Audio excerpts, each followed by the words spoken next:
UHF is connected.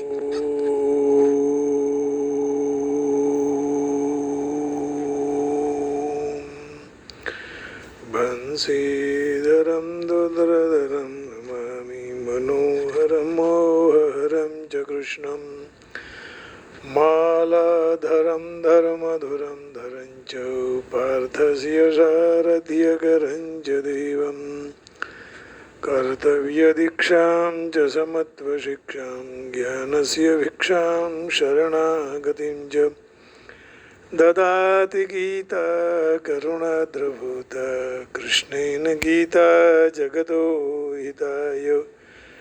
Shrimad Bhagavad Gita जी और अध्याय 11वां, श्लोक है 8वां। भगवान कह रहे हैं, पहले भगवान ने ये कहा, यह एकस्तम जगत कृष्णम पश्याद्य सचराचरम मम देहे गुणाकेश यच्चान्यद्रष्टुमिच्छति यच्चान्यद्रष्टुमिच्छसि। हे निद्रा को जीतने वाले अर्जुन, यह मेरे शरीर में एक स्थान पे रहे हुए चराचर सहित संपूर्ण जगत को अभी ही देख लो। इसके सिवा तो और जो कुछ भी देखना चाहते हो वो भी देख लो। अब कह रहे हैं, भगवान ने 3 श्लोकों में 4 बार पश्य पद से रूप देखने की आज्ञा कही, 4 बार कहा है ना। फिर 1 बार 2 बार 3 बार बात खत्म हो जाती है, लेकिन यहाँ 4 बार कहा, माने परम कृपा की है भगवान ने अर्जुन जी पर। और इसके अनुसार अर्जुन अब पूरी आंखें फोड़ कर नहीं फाड़ कर देख रहे हैं और देखने की इच्छा रखते हैं, परंतु अर्जुन को कुछ दिखाई नहीं दे रहा है। इसलिए भगवान ने अपने अगले श्लोक में कहा कि अभी अर्जुन देख नहीं पा रहा है, तो इसका कारण क्या है। इसलिए सामान्य चक्षु है हम लोगों को जैसी है, तो दिव्य चक्षु के बिना भगवान के दर्शन नहीं हो पाते हैं। इसलिए भगवान ने दिव्य चक्षु देकर विश्व रूप देखने की आज्ञा दी। अब कहते हैं भगवान, न तुमां शक्यसे द्रष्टुम अनेनैव स्वचक्षुषा दिव्यं ददामि ते चक्षुः पश्य मे योगमहेश्वरम्। न तुमां शक्यसे द्रष्टुम अनेनैव स्वचक्षुषा दिव्यं ददामि ते चक्षुः पश्य मे योगमहेश्वरम्। फिर भी है, परंतु अनेन स्वचक्षुषा, इस चर्म चक्षु से, अब तेरी आंखों से, माम दृष्टुम, मुझे देखने के लिए, एवं न शक्य से, समर्थ नहीं है, क्योंकि दिव्यम चक्षु, इसके लिए मैं अलौकिक चक्षु ददामि, दे रहा हूँ। मैं ऐश्वरम योगम पश्य, मेरे ईश्वरीय सामर्थ्य को देखो। न तो माम शक्य से द्रष्टुम अनेनैव स्वचक्षुषा। संसार में यही हम सब की हालत है कि हमारे पास चर्म चक्षु हैं और चर्म चक्षु के द्वारा हम देख नहीं सकते। हमारे पास आँख है लेकिन दृष्टि नहीं है, दृष्टिकोण भी नहीं है। केवल आँखों से हम देख सकते हैं, लेकिन भगवत कृपा हो जाए तो दृष्टिकोण और दृष्टि मिल जाती है। दृष्टिकोण बदल जाता है, दृष्टि मिल जाती है, तो सृष्टि में, सारी सृष्टि में फिर सर्जनहार ही दिखाई देता है। तो आँखों से जो हम देख रहे हैं वो तो देख रहे हैं, लेकिन जब भगवत कृपा होगी तो सृष्टि भी भगवत स्वरूप दिखाई देगी। जब दृष्टि प्राप्त होगी तो केवल आँखों मिलने से कुछ नहीं होता है। सबके पास आँखें हैं, उस आँखें भगवान को देखने लग जाए तो वह दृष्टि बन जाती है, दृष्टिकोण बदल जाता है। तो न तो माम शक्य से द्रष्टुम अनेनैव स्वचक्षुषा, तेरे जो ये चर्म चक्षु हैं उनकी शक्ति बहुत अल्प है, सीमित है। प्राकृत होने के कारण चर्म चक्षु केवल प्रकृति के तुच्छ कार्य को देख सकते हैं। भोग विलास, सुंदरता, ये सब हम देख सकते हैं। लेकिन राम मधुरम, कृष्ण मधुरम, शिव मधुरम, वेंकटेश मधुरम, ये हम देख सकते हैं जब हमारी दृष्टि बदल जाए। बालकृष्ण मधुरम,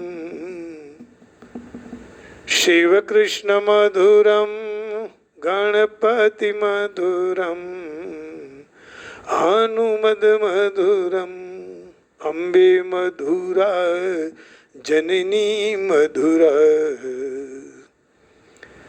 सृष्टिर्मधुरा, यष्टिर्मधुरा। ये सृष्टि, यष्टि, दृष्टि जब हमारी परमात्मा की ओर हो जाती है तो इन सब के दर्शन होने लग जाते हैं।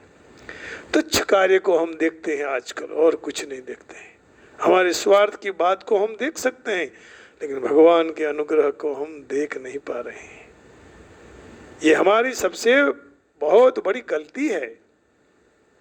अर्थात प्राकृत मनुष्य, पशु, पक्षी आदि के रूपों को, उनके भेदों को और धूप छांव ये सब हम देख सकते हैं, लेकिन वे मन बुद्धि इंद्रियों से अतीत मेरे रूप को नहीं देख सकते हैं। अतीत जो रूप हैं आंख के पीछे, अब कहीं ना पर्दानी पाछड़, उनको हम नहीं देख सकते हैं। इसको देखने के लिए भगवत कृपा और उससे पहले सत्संग साधना की आवश्यकता पड़ती है। कुछ न हो तो सत्संग करो, भजन किया करो, कीर्तन किया करो, नर्तकी बन जाओ भगवान के सामने, अपना सर्वस्व दे दो, अर्पण कर दो। कानो बोले मधुरम, कानो हसे मधुरम, मुरलीना सुर वागे बहु मधुरम, कानो मधुरम, कानो मधुरम, कानो हसे मधुरम, कानो बोले मधुरम, मुरलीना सुर वागे बहु मधुरम, मुरलीना सुर वागे बहु मधुरम। तो मन बुद्धि इंद्रिय थी जो पर अतीत मेरे रूप को देख नहीं सकते। दिव्यम ददामि ते चक्षुः पश्य मे योगमैश्वरम। मैं इंद्रियों से पर और अलौकिक ऐसे मेरे इस रूप को देखने के लिए सामर्थ्य वाले मैं दिव्य चक्षु देता हूँ, और तुम्हारे जो ये चर्म चक्षु हैं उसी में ही दिव्य दृष्टि प्रदान कर देता हूँ, जिससे तुम अतीन्द्रिय अलौकिक पदार्थ को भी देख सकोगे, साथ साथ दिव्यता को भी देख सकोगे। फिर भी दिव्यता देखने का नेत्र का विषय नहीं है, परंतु बुद्धि का विषय है। भगवान कह रहे हैं मेरे दिए हुए दिव्य चक्षु से दिव्यता को अर्थात ईश्वर संबंधी अलौकिक प्रभाव को भी आप देख सकोगे। तात्पर्य ये हुआ कि मेरे विराट रूप देखने के लिए दिव्य चक्षुओं की आवश्यकता है। पश्य क्रिया के दो अर्थ हैं, बुद्धि विवेक से देखना और नेत्र से देखना। पश्य में योगमैश्वरम न तुमाम शक्यसे द्रष्टुम अनेनैव स्वचक्षुषा दिव्यम ददामि ते चक्षुः पश्य में योगमैश्वरम। तो 9वें अध्याय के 5वें श्लोक में भगवान ने पश्य में योगमैश्वरम, 9वें अध्याय के 5वें श्लोक में भगवान ने वहाँ भी कहा है पश्य में योगमैश्वरम। न च बस्थानि भूतानि पश्य मे योगमैश्वरम, भूतभृन्न च भूतस्थो ममात्मा भूतभावनः। न च मस्तानि भूतानि पश्य मे योगमैश्वरम, भूतभृन्न च भूतस्थो ममात्मा भूतभावनः। यह कह के बुद्धि द्वारा जो देखने की बात वो कह दी। अब यहाँ पश्य में योगमैश्वरम, वहाँ भी कहा है पश्य में योगमैश्वरम, यहाँ कहा है पश्य में योग, दोनों एक ही बात की है। तो लेकिन यहाँ नेत्रों द्वारा देखने की बात कही है, हैं? चक्षुनु जो है कह रही है ना, तो योगम ऐश्वर्यम कह के नेत्र द्वारा, और वहाँ बुद्धि द्वारा। कहाँ? 9वें अध्याय में। न चमस्तानि भूतानि पश्य मे योगमैश्वरम भूतभृन्न च भूतस्थो ममात्मा भूतभावन। जैसे कोई भी जगह श्रीमद् भगवद गीता ऐसा लिखा है, उनके वर्णमाला का बिल्कुल ज्ञान नहीं है, उनको उसमें केवल काली काली रेखाएं देखी होगी, काले काले अक्षर दिखाई देंगे। लेकिन जिनको वर्णमाला का ज्ञान है, अक्षर दिखाई देता है, और वह यदि पढ़े लिखे हैं, गीता जी का चिंतन है, तो उनको श्रीमद् भगवद गीता ऐसा लिखा हुआ दिखाई देगा। गीता के अध्याय, श्लोकों की, भावों की सारी बातें उनको दिखाई देगी। इसी तरह अर्जुन ने जब अर्जुन को जब भगवान ने दिव्य चक्षु दे दिए, तब उन्होंने अलौकिक विश्वरूप तथा उनकी दिव्यता को देखने लगे, जो साधारण बुद्धि का विषय नहीं था। यह सब सामर्थ्य भगवान प्रदत्त दिव्य चक्षु का ही है। अब यहाँ शंका होती है कि जब अर्जुन ने 4 श्लोक में कहा कि मैं आपके विश्व रूप को देख सकूं तो मुझे दिखा दो, तब उन्होंने उत्तर में भगवान ने 8वां श्लोक कहने का था, जो अभी हम कह रहे हैं कि भाई मैं आपको पहले दिव्य चक्षु दे दूं बाद में, लेकिन तुम अपने चर्म चक्षुओं से मेरा विश्व रूप नहीं देख सकते हो, इसलिए मैं दिव्य चक्षु देता हूँ। परंतु भगवान ने वहाँ ऐसा नहीं कहा, बल्कि दिव्य चक्षु देते पहले पश्य पश्य 4 बार आज्ञा की, और फिर भी अर्जुन को दिखाई नहीं दिया। और न दिखने का कारण बताया कि दिव्य चक्षु देकर उसका निराकरण किया। तो इतनी सारी झंझट भगवान ने क्यों की? साधक पर भगवान की कृपा का क्रमशः कैसा प्रभाव पड़ता है, उसको दिखाने के लिए भगवान ने ऐसा कहा, क्योंकि भगवान का ऐसा ही स्वभाव है। भगवान अतिशय कृपालु है, कृपा सागर की कृपा का कोई अंत नहीं है ना, सब अनंत है, आकाश के जैसे भगवान का दिव्य स्वरूप है। और भक्तों पर कृपा करने की भगवान की विचित्र शैली है। जैसे पहले तो भगवान ने अर्जुन को उपदेश दिया, उपदेश द्वारा अर्जुन के अंतर में भावों का परिवर्तन करवाकर उनकी अपनी विभूतियों का ज्ञान कराया, और विभूतियों को जानने से अर्जुन में एक विलक्षणता आ गई, जिससे उनके भगवान ने कहा कि आपके अमृतमय वचन सुनते मुझे तृप्ति नहीं होती है। विभूतियों के वर्णन करके अंत में भगवान ने कहा कि ऐसे कई जात जात के भिन्न भिन्न विभूतियों वाले अनंत ब्रह्मांडों मेरे एक अंश में पड़े हुए हैं। उनके एक अंश में अनंत ब्रह्मांड है, और विराट रूप को देखने की अर्जुन की इच्छा हो गई। उसके लिए उन्होंने प्रार्थना की भगवान को, इसलिए भगवान ने अपना विराट स्वरूप दिखा दिया और उसको देखने के लिए बारंबार आज्ञा दे दी। परंतु अर्जुन को विराट रूप दिखाई नहीं दिया। तब भगवान ने दिव्य चक्षु दी। सारांश ये हुआ कि भगवान ने विराट रूप देखने की जिज्ञासा प्रकट की, और प्रकट करके विराट रूप देखा बताने की इच्छा भी की। अब इच्छा प्रकट करने से विराट रूप दिखाई दिया, लेकिन अर्जुन को नहीं दिखाई दे रहा था। तब भगवान ने दिव्य चक्षु देकर उसकी पूर्ति की। तात्पर्य ये निकला कि भगवान के शरण होते हुए शरणागत के सारे काम करने की जवाबदारी भगवान खुद अपने पर ले लेते हैं। तो पश्य क्रिया के 2 अर्थ होते हैं, जानना और देखना। 9वें अध्याय के 5वें श्लोक में पश्य में योगमैश्वरम पदों से भगवान ने जानने की बात, और यहाँ पश्चिम में योगमैश्वरम देखने की बात, स्वरूप को देखने की बात बताई। तात्पर्य ये हुआ कि जो जना रहे हैं ज्ञान वह भी भगवान है, और जो देखने में आ रहे हैं वो भी भगवान है। भगवान के सिवा कुछ भी नहीं है। इस 11वें अध्याय में भगवान के अलौकिक रूप को देखने की विलक्षणता है, विवेचन की विलक्षणता नहीं है।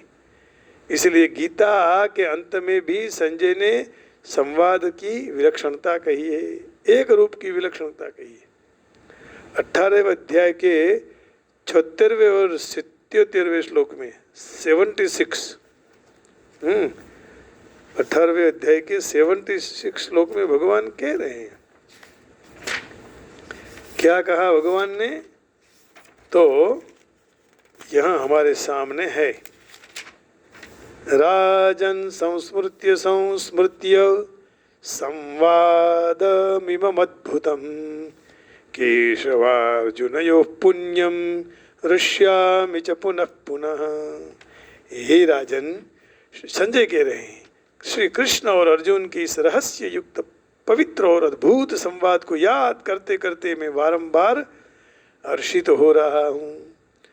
राजन संस्मृत्य संस्मृत्य संवादमिममद्भुतं केशवार्जुनयोः पुण्यम ऋष्यामि च पुनः पुनः तच्च संस्मृत्य संस्मृत्य रूपमत्यद्भुतं हरे विस्मयो मे महान् राजन् ऋष्यामि च पुनः पुनः तच्च संस्मृत्य संस्मृत्य रूपम अत्यद्भुतं हरे विस्मयो मे महान् राजन् ऋष्यामि च पुनः पुनः। ये राजन, भगवान श्री कृष्ण के वे अत्यंत अद्भुत विराट रूप का बारंबार स्मरण करके मेरे चित्त में महान आश्चर्य हो रहा है और मैं बारंबार हर्षित हो रहा हूँ, प्रसन्न हो रहा हूँ।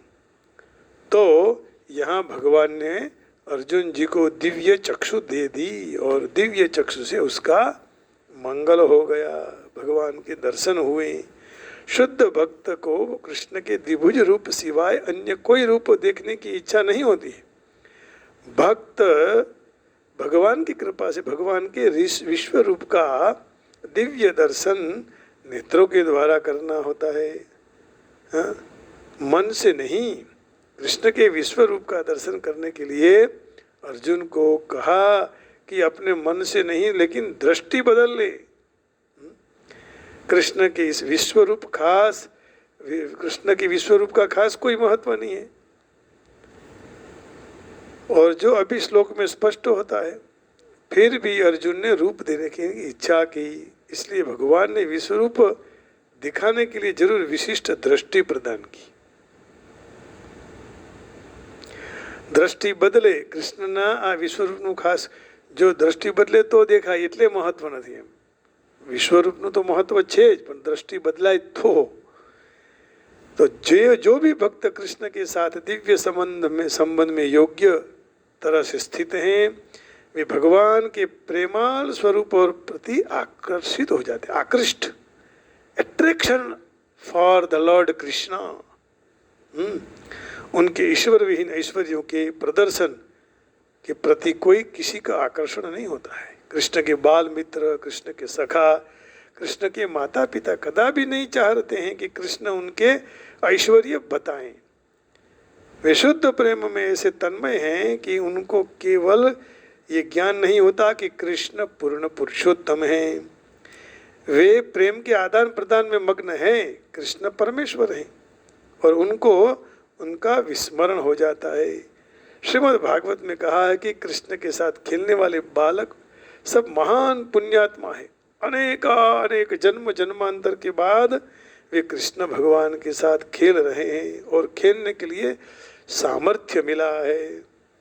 अब बालक नहीं जानते कि कृष्ण पूर्ण पुरुषोत्तम है, वे तो कृष्ण को अपने मित्र मानते। इसलिए सुखदेव जी गोस्वामी इस श्लोक का ज्ञान किया। इत्थं सतां ब्रह्म सखानुभूत्या दास्यं गतानां परदैवतेन मायाश्रितानां नरदारकेण साकं विजहुः कृतपुण्यपुञ्जः। क्या अद्भुत कहा है। इत्थं सतां ब्रह्म सुखानुभूत्या दास्यं गतानां परदैवतेन मायाश्रितानां नरदारकेन साकं विजहुः कृतपुण्यपुञ्जा। साकं विजहुः कृतपुण्यपुञ्जा। श्रीमद् भागवत जी 10वां स्कंद 12वां अध्याय 11वां श्लोक। चिंतन कीजिए। इत्थं सतं ब्रह्म सखानुभूत्या दास्यं गतानां परदैवतेन मायाश्रितानां नरदारकेण साकं विजहु कृतपुण्यपुञ्जा। जो भी महान ऋषि निर्विशेष ब्रह्म को मानते हैं, भक्त उन्हीं को ही पूर्ण पुरुषोत्तम परमेश्वर मानते हैं। सामान्य मनुष्य जिनको भौतिक प्रकृति के उपज मानते हैं, वे परम पुरुष साक्षात यहाँ आज खेल रहे हैं। पूर्व जन्म में जिन्होंने अनेक पुण्य किए हैं, भाग्योदयेन बहुजन्म समर्जितेन, तो ऐसे बालकों के पूर्ण पुरुषोत्तम परमेश्वर के साथ यहाँ कई खेल खेल रहे हैं। वास्तविकता यही है कि भक्त को विश्वरूप देखने में रस नहीं होता, तो वहाँ विश्वरूप का महत्व नहीं है।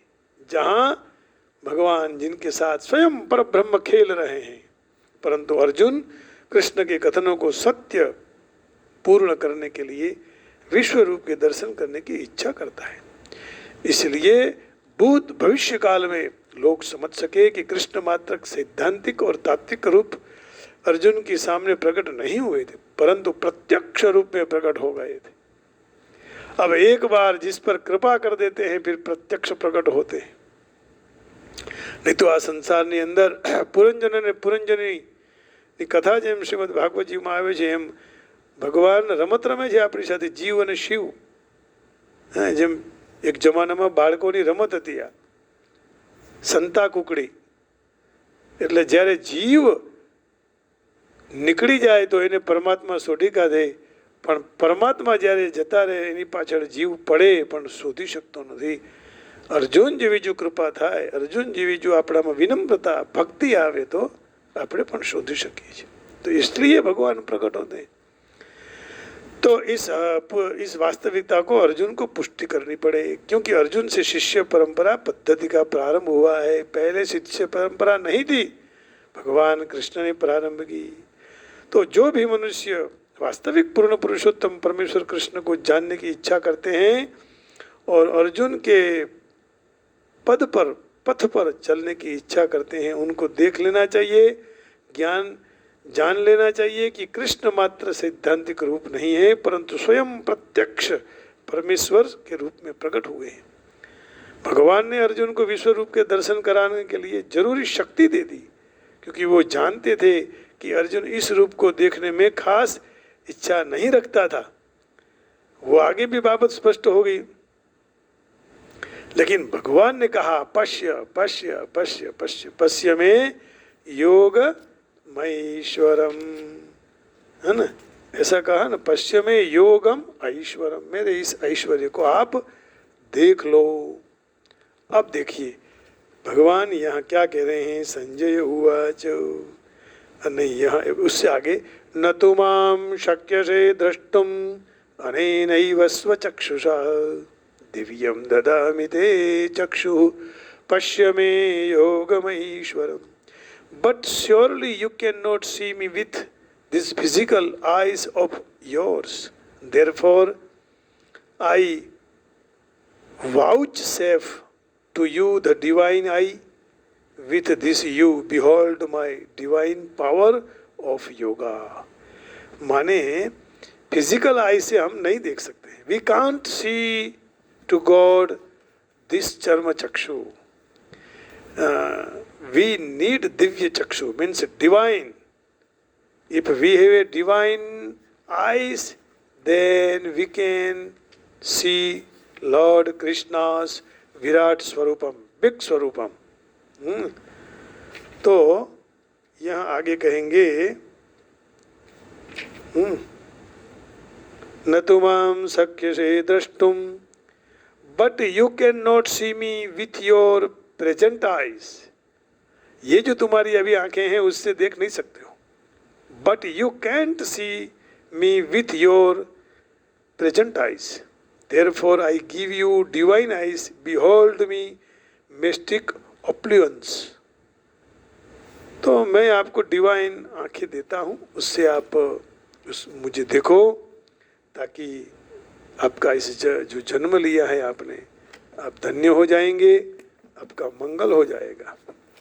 तो इस प्रकार यहाँ ये सब सारे भाव आपके सामने रख दिए।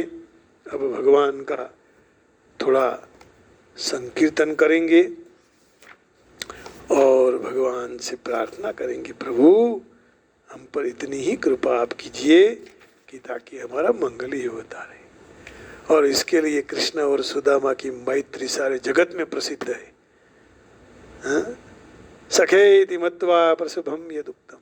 कृष्ण और भगवान, कृष्ण और सुदामा की जैसी मैत्री आज इस जगत में हुई नहीं, होने वाली भी नहीं है। नहीं जाने ली कदी ए नहीं रे मणेली, ए जिनी कोठड़ी तोड़ाय नहीं, नहीं तोड़ी रे। ए संतो रे एवी कृष्ण सुदामानी जोड़ी, नहीं जानेली रे कदी नहीं मानेली। हे जिनी कोठड़ी तोड़ाय नहीं तोड़ी रे, हे संतो रे एवी कृष्ण सुदामानी जोड़ी, एवी कृष्ण सुदामानी जोड़ी।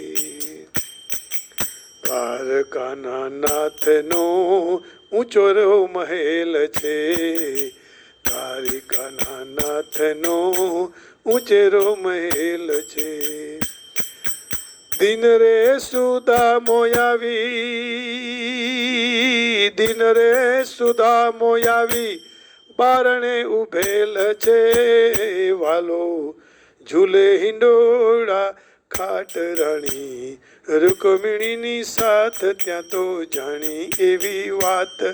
એ સુદામા જુએ પ્રભુની વાટ, એ આવે શામળિયો સામેથી દોડી દોડી રે।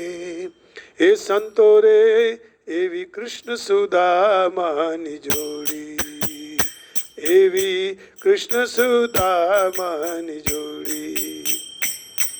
સાહેબી નિહાળીને સુદામો શરમાય છે, સાહેબી નિહાળીને સુદામો શરમાય છે।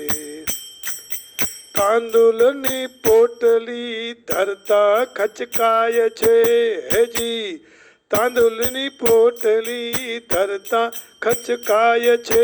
હેજી મારો વાલો માંગી માંગી ખાય, હાથે ચપટી લઈ મલકાય। કૌતુક જોનારાને થાય, એવું શું છે તાંદુલ માય, એવું શું છે તાંદુલ માય। માધવ ભૂલે એ માધવ મૂલવે મીઠપ હાથ જોડી રે। એજી સંતો એવી કૃષ્ણ સુદામાની જોડી, એવી કૃષ્ણ સુદામાની જોડી। હે એવી કૃષ્ણ સુદામાની જોડી રે। એ જ નહીં રે જાણેલી કદી, નહીં રે માણેલી જેની ગોઠડી તોડાય નહીં તોડી। સંતો એવી કૃષ્ણ સુદામાની જોડી, એ જી કૃષ્ણ સુદામાની જોડી। નહીં રે જાણેલી કદી, નહીં રે માણેલી, એ જેની કોઠડી તોડાય નહીં તોડી રે। એ સંતો રે કૃષ્ણ સુદામાની જોડી, એ સંતો કૃષ્ણ સુદામાની જોડી, એ કૃષ્ણ સુદામાની જોડી। ભજો ગો રાધે ગોવિંદ, ભજો રાધે ગોવિંદ, રાધે ગોવિંદ ભજો રાધે ગોવિંદ, રાધે ગોવિંદ ભજો રાધે ગોવિંદ। નંદા के कंद भजो राधे गोविंद, नंदा के कंद भजो राधे गोविंद। राधे गोविंद भजो राधे गोविंद, राधे गोविंद भजो राधे गोविंद। हे जी राधे गोविंद भजो राधे गोविंद, राधे गोविंद भजो भजो राधे गोविंद नमः शिवाय नमः शिवाय हर हर भोले नमः शिवाय नमः शिवाय ओम नमः शिवाय नमः शिवाय ओम नमः शिवाय नमः शिवाय ओम नमः शिवाय नमः शिवाय ओम नमः शिवाय नमः शिवाय ओम नमः शिवाय नमः शिवाय ओम नमः शिवाय गंगाधर शिव जय गंगाधर जय गंगा ओम शिव परा शिव ओंकार तव शरणम ओम शिव परा शिव ओंकार शिव तव शरणम नमामि शंकर भवानी शंकर नमामि शंकर भवानी शंकर उमाजी शंकर तव शरणम उमा श्री शंकर तव शरणम ओम परा शिव तव शरणम परा शिव तव शरणम परा शिव तव शरणम। बोलिए श्री राधा वर कृष्णचंद्र भगवान की जय। श्री रामचंद्र परिवार की जय। उमापति महादेव की जय। श्री वेंकटेश्वर तिरुपति बालाजी भगवान की जय। श्री हनुमान जी महाराज की जय। अम्बे मात की जय। पद्मावती मात की जय। पार्श्वनाथ भगवान की जय। गजानन गणपति महाराज की जय। आप सबके हृदय में बैठे हुए परम कृपालु नंद नंदन कृष्णचंद्र परमात्मा को प्रणाम करके मैं वाणी को विराम देता हूँ। जय योगेश्वर। राधे राधे। ओम नमो नारायणाय। जय गिरनारी। बाके बिहारी। रासेश्वरी। जय हो जय हो जय।